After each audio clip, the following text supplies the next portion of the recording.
সকাল বন্ধুরা, তো এই দেখো গোপুসোনা সকাল সকাল উঠে স্নান করা শুরু করে দিয়েছে। আর গোপুসোনা তাড়াতাড়ি কেন ওঠে, কারণ আমার ছেলের মর্নিংয়ে স্কুল চলে যায়। আর গোপুসোনাকে আমি তুলে দিই, তারপরে ওর বাবা এসে ওকে স্নান করে পুজো দিয়ে অফিস চলে যায়। আর এদিকে আমি রান্না বসিয়ে দিয়েছি। বাটা মাছ এনেছিল জ্যান্ত, বাটা মাছটা করবো। এদিকে ভাত ফুটছে, আর এদিকে চিচিঙ্গা ভাজা করব। চিচিঙ্গাটা কেটে রেখেছি। আর এটা কী শাক আমি বলবো না, তোমরা শাকটা যদি কেউ জেনে থাকো কমেন্ট করে জানিও। তো এই শাকটা দিয়ে সবজি দিয়ে জ্যান্ত মাছটার ঝোল করব পাতলা।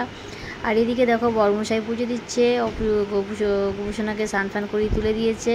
আর এদিকে আমি ওই সবজিটা শাকটা দিয়ে বসিয়ে দিয়েছি। শাকটা কিন্তু আমাকে তোমরা সবাই জানিও যেটা কী শাক। আর এদিকে চিচিঙ্গা ভাজাটাও একদিকে বসিয়ে দিয়েছি। হালকা চিচিঙ্গা ভাজাটা একটু হালকা আমি আজকে পোস্ত আর চিনি দিয়ে করব। তো দেখো মাছ ভাজা এদিকে হয়ে গেছিলো, মাছগুলো তুলে রেখেছি। আর বাটা মাছ নাকি খুব ভীষণই কাটা হয়, আবার বাটা মাছটা খেতে খুব ভালো। আর এদিকে বাইরে ওয়েদারটা দেখো খুব সুন্দর। দিকে আমার তরকারিটা ফুটছে, মাছগুলো দিয়ে দিয়েছি। তো যদি আমার ভিডিওটা ভালো লাগে আমার পাশে থেকো, টাটা।